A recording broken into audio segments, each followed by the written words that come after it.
అయిపోయిందండి. అప్పుడు ఆయన ఒక మాట చెప్తున్నాడు. ఏమంటున్నాడు తెలిసిన, యేసు ప్రభు వారు ఎంత శ్రమను నా కొరకు అనుభవించాడా అని ఆయన ఒప్పుకుంటున్నాడు నోటితో.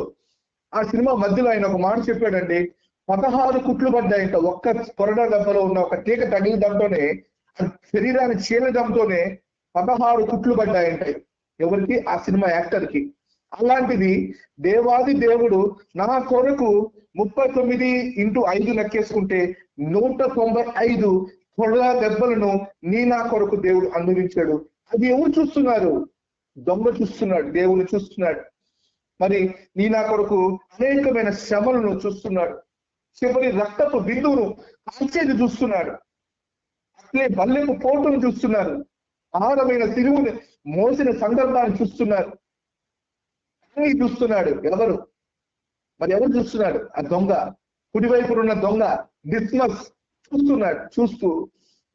చూస్తూ ఆయన మాట్లాడే మాటలన్నీ చూస్తున్నాడు. అంతవరకు నిందించినాడు, అంతవరకు ఆయన కూడా బాధ పెట్టాడే.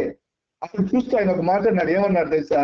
యేసు ప్రభు వాడు మొదటి మాట, ఇంతకుముందు మాలా ఆంటీ గారు చక్కగా దేవుని మాటను అందించున్నారు. ఆ మాటతో ప్రకారం ఒక మాటను అన్నాడు. ఏమన్నాడు తెలిసిన, తండ్రి ఏం చేయించున్నారు వీరు ఎరుగురు గనక వీరిని క్షమించు. ఆ మాట ఆయన హృదయాన్ని కరిగించిందండి. ఒక దొంగ హృదయాన్ని కరిగించి వేసింది. తన పాపాన్ని ఆయన గుర్తెరిగాడు. ఆయన పాపి అని గుర్తెరిగాడు. ఆయన చేస్తుంది తప్పు అని గుర్తెరిగాడు. ఇంకోటి ఏం గుర్తెరిగాడు చేసిన, ఈయనే నిజమైన దేవుడు అని ఆయన విశ్వసించాడు. ఈయన మన కొరకు కల్వారి శిలువలో మరణిస్తున్న విషయాన్ని గ్రహించాడు. ఈయనే నిత్య జీవానికి దారి వారధి అనే మాటను గ్రహించాడు. ఆ మాటను గ్రహించిన వెంటనే ఆయన మనసులో ఒక సంతోషంతో వచ్చి ఒక మాట అంటున్నాడండి.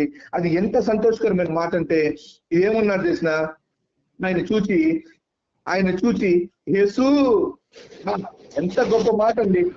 యేసు, నీవు రాజ్యంలోనికి వచ్చినప్పుడు నన్ను జ్ఞాపకం చేసుకొని అన్నాడంట. ఎవరు చెప్పారండి? యేసు ప్రభు వారు రాజ్యంతో వస్తున్న మాట ఆ దొంగకి ఎవరు చెప్పారు ఆ మాట? యేసు ప్రభు వారు రాజ్యంతో వస్తున్నాడన్న మాట దొంగకి ఎవరు చెప్పాడు? ఎవరు చెప్పలేదు. కానీ ఆయన గ్రహించి ఉన్నాడు. మత్తయి సువార్తలో ఒక మాట రాయబడి ఉంది.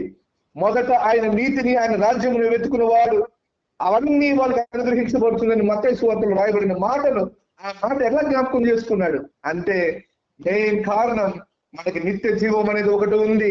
ఆ నిత్య జీవానికి మార్గం యేసుక్రీస్తు ప్రభువే. ఈయనే మనకి దారి. అది ఆ క్షణమందు, చివరి స్థలమందు, ఆ లాస్ట్ టైంలో దేవుని గట్టిగా పట్టుకున్నాడు, అడుగుతున్నాడు, ప్రభువా. అక్కడ ఏమడుగుతున్నా చేసిన, మనసుది పాపులమే. అయితే దేవుడు ఏ పాపం లేనివాడు, ఆయన ఏ శిక్షా విధి ఆయనకి లేదని ఆయన ఏం చేస్తున్నాడంటే ఒప్పుకుంటున్నాడు వెంటనే. అందుకు ఆయన వెంటనే ఈ మాటే మనం జ్ఞాపకం చేసుకుంటుంది వానితో, నేడు నీవు నాతో కూడా పరదేశంలో ఉండువని నిశ్చయముగా నీతో చెప్పుచున్నానన్నాడు. ప్రియమైనటువంటి వారులారా, ఈ రోజు మీకు ఈ మాటను యేసు ప్రభు వారు చెప్పినటువంటి మాటను మీకు తెలియజేస్తున్నారు. ఈ రోజు విశ్వసించండి, మనమందరమును దేవుని యొక్క పరిశుద్ధమైన పరదేశములో ఉండుము గాక. ఎందుకంటే మన పాప దోషములను, అతిక్రమాలు అన్నిటినీ మనము దేవుని సన్నిధిలో ఒప్పుకుంటున్నాం కాబట్టి, ప్రతిరోజు మనల్ని మనం శుద్ధీకరించుకుంటున్నాం కాబట్టి, మనం మరణించిన పరదేశంలో దేవునితో పాటు మనం ఉండేవారిగా ఉన్నాం. ఆనాడు ఒక నిరీక్షణ ఇచ్చినటువంటి సందర్భాన్ని ఈ రోజు మీకు జ్ఞాపకం చేసుకుంటున్నాను. ఒక మాట చెప్పనా? పరలోక రాజ్యంలో ఒకేసారి వెళ్ళినటువంటి 2 వ్యక్తులు ఎవరైనా ఉన్నారా చరిత్రలో అంటే అది యేసుక్రీస్తు వారు, మరి కుడివైపున ఉన్న ఆ దొంగ మాత్రమే. పరదేశికి ఒకేసారి వెళ్ళిన 2 వ్యక్తులు ఎక్కడ బైబిల్ చరిత్రలో ఉన్నారంటే వాళ్ళిద్దరు మాత్రమే. దేవుడు నా కొరకు పరదేశిని సిద్ధపరిచి ఉన్నాడు. మరి ఆ పరదేశి ఎక్కడ ఉందంటే, ఆనాటి కాలంలో మరి అనేకమైన బైబిల్ వచనాలు మనకు తెలియజేస్తుంది. యోబు గ్రంథంలోను, కీర్తన గ్రంథంలోను, సామెతల గ్రంథంలోను, ప్రసంగి గ్రంథంలోను. మరి సమయం లేదు కాబట్టి రెఫరెన్స్ చెప్పలేదు. మరి నేను చెప్తున్నాను, అప్పటి కాలంలో కింద మనకి పరదేశి అనేది ఉండేది. మరి పర్షియా భాషలో ఆ పరదేశి అంటే ఏమంటే తెలుసా? దాన్ని ఒక ఉద్యానవనం. దాన్ని ఏమంటారంటే ఒక ప్యారడైస్ అంటారు. దాన్ని ఏమంటారంటే ఇంకో భాషలో చెప్పాలంటే ఏదోను తోట అంటారు. అంటే ఒక ఏదోను తోట వలె ఉన్నటువంటి ఒక పరదేశిని, ఒక ప్రశాంతమైనటువంటి స్థలమును దేవుడు వాళ్ళకి ఇష్టమైనటువంటి వారిని ఉంచేటువంటి స్థలమే పరదేశి. మరి ఆ పరదేశిలో ఉన్నటువంటి వాళ్ళందరినీ యేసు రక్తం ఇవ్వడం కొరకు ఆయన 3 రోజులు చనిపోయి తిరిగి లేచి ఆ పరదేశిని చరగా తీసుకొని వెళ్ళి 3వ ఆకాశంలో పెట్టినట్టుగా ఎఫెసీయులు రాసినటువంటి పత్రికలో మరి పౌలు గారు చెప్పడం జరుగుతుంది. కాబట్టి ఈ పరదేశి మన కొరకై సిద్ధపడి ఉంది. డైరెక్ట్ గా అందరూ పరలోకానికి వెళ్ళేటువంటి వారు కాదు. మనం అందరము పరదేశంలోకి వెళ్ళబోతున్నాం, పరదేశంలో ఉండబోతున్నాం. తర్వాత దేవుడు ఈ యొక్క సిలువ మాన ద్వారా మనకు చెప్తున్నటువంటి మాట చివరిగా మీకు నేను చెప్పాలని ఆశపడుతున్నాను. ఆ చివరి మాట ఏంటంటే, 3 ఉన్నారు, మధ్యలో దేవుడు ఉండబోతున్నాడు. కుడివైపు ఉన్నటువంటి వారు దేవుని విశ్వసించి పాపమును ఒప్పుకున్న వారు ఉంటారు. వారు దేవుని యొక్క నిత్య రాజ్యంలోకి వెళ్ళేటువంటి వారుగా ఉంటున్నారు.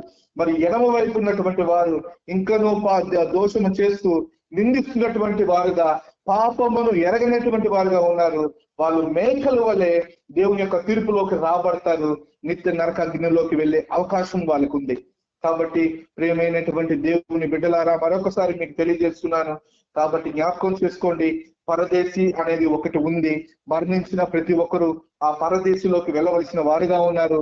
మన పితరులతో మరి అబ్రహాము గారు, యాకోబు గారు, మరి ఇస్సాకు యాకోబు గారు కూడా చెప్పిన వాక్యాల ప్రకారం ఉంది. మరి ఆది కాండంలోనూ అన్నింటిలోనూ ఉంది ఆ మాట. అది ఏముందంటే, పితరుల లోకము, మృతుల లోకము అనేది ఒకటి ఉంది. అక్కడికి మనం వెళ్ళవలసిన వారుగా ఉన్నాం. మనం అందరం కలిసి వాళ్ళతో కలిసి ప్రభు యొక్క రాజ్యము కొరకు, స్థిర రాజ్యం కొరకు సిద్ధపడే వాళ్ళుగా ఉన్నాం. కాబట్టి మాట ద్వారా తెలియజేసిన నిరీక్షణ ఏంటంటే, ఆ దొంగలో వచ్చినటువంటి మారు మనసు ఇప్పటికీ లేని వారు ఎవరైనా ఉంటే వారి కొరకు మనం ప్రార్థన చేద్దాం. రెండవదిగా, వాళ్ళు ఎవరైనా అలాంటి పాప దోషక్రమ క్రియల్లోనే ఇంకా బ్రతుకుతుంటే వాళ్ళందరూ మారినట్లుగా దేవుడి కృప చూపినట్లుగా చూద్దాం. దేవుడు ఆ దొంగకి ఇచ్చిన నిరీక్షణ నా జీవితంలో ఇవ్వకపోవడా? ఖచ్చితంగా దేవుడు ఇస్తాడు. కాబట్టి ఆ నిరీక్షణతో మరి దేవుని రాజ్యం కడదాం. మరి దేవుడు ఈ చక్కనటువంటి మాటలను దీవించి ఆశీర్వదించును గాక. ఆమేన్.